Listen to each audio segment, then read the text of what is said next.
Let's start with the stats, okay? Book of Mormon contains approximately 269,000 words. That's about 2/3 the length of the King James Bible.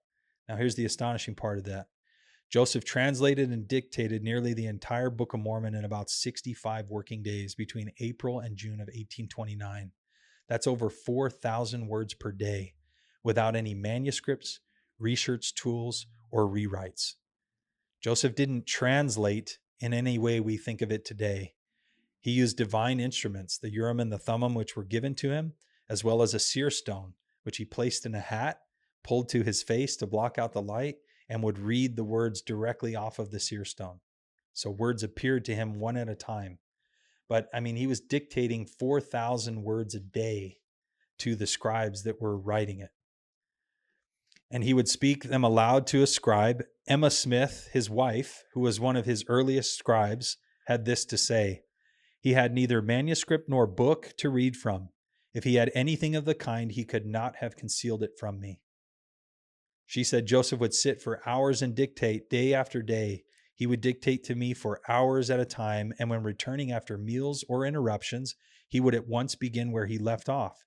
No hesitations, no flipping through papers, no going back to reread what he had said. It just flowed. Oliver Cowdery, who was the primary scribe for the Book of Mormon, declared this: these were days never to be forgotten. To sit under the sound of a voice dictated by the inspiration of heaven awakened the utmost gratitude of my bosom. Day after day, I continued uninterrupted to write from his mouth as he translated with the Urim and Thummim. Although Oliver would fall from the church later in life, he left the church. He never denied his testimony. Near the end of his life, he reaffirmed, I wrote with my own pen the entire Book of Mormon, save a few pages, as it fell from the lips of the prophet. I beheld with my eyes and handled with my hands the gold plates. 4,000 words a day for 65 days straight. And let's dive into now the literary complexity of what Joseph Smith dictated.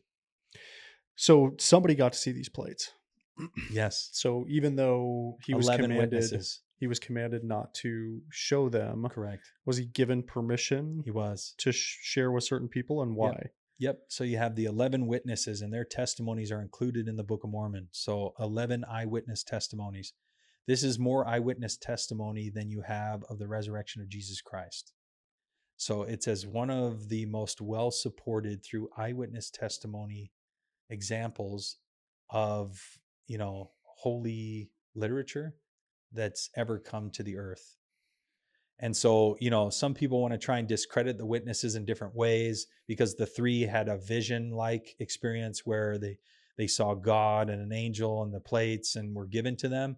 But then you have the counter of the 8, which they just saw the plates, and so they handled them in real life and saw them. And in all the accounts, you actually have about 15 people who interacted with, maybe moved the plates, slid them under a cloth on a table, to accurately describe the weight and size of those plates.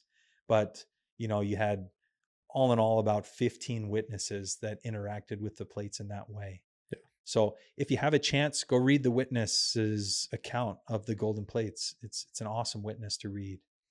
Yeah, we're going to go into, not today, but in the future, maybe after we get through the next few arguments, we're going to go into the CES letters, which is one that I'm really excited about, which is a letter that was, ultimately written by an active, faithful member of the church who had questions about the history of the church and its truth claims.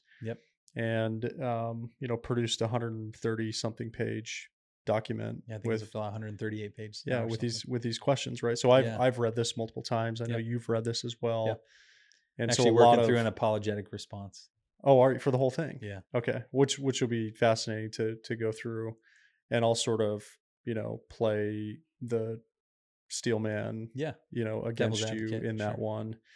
But yeah, there's a lot of things that we're going to be able to unpack there for sure. Yeah. Trying to discredit the 11 witnesses. The witnesses. In there. But what's interesting is when you go back and you look historically through the accounts of the witnesses and what they said throughout their lives, I mean, these men always held to their testimony of that.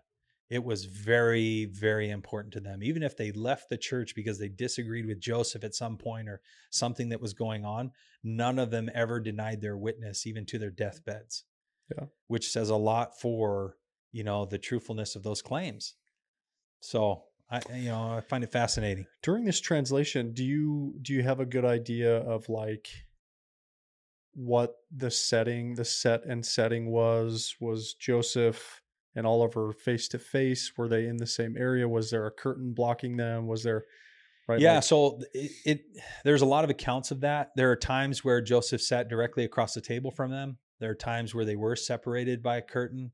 There were times where they were just in a room together. So it happened in a lot of different ways because the circumstances during the translation were sometimes difficult. You had men that were trying to steal the gold plates. You had people that were breaking into Joseph's house. So they, hid the plates in different places, and he traveled to different cities. And we talk about the reason he only had 65 working days is because there was so much stuff going on in between those. But what's even more profound there is it's not like he was sequestered away in a nice, positive environment where he could get his literary, mind going and come up with this amazing, book. It's like, no, he was running for his life, being tarred and feathered and poisoned, and his house being broken into, and, you know, just all sorts of stuff going on that would prohibit you from being in some type of creative flow state to be able to do that. yeah, So, and I think you'll see, we're going to get into now kind of the meat and potatoes of the literary complexity of the Book of Mormon. And you'll see how incredible it would have been to have dictated from memory somehow 4,000 words a day for 65 days and to have put together this kind of complexity. There's just no possible way, no other explanation outside of divine inspiration. yeah.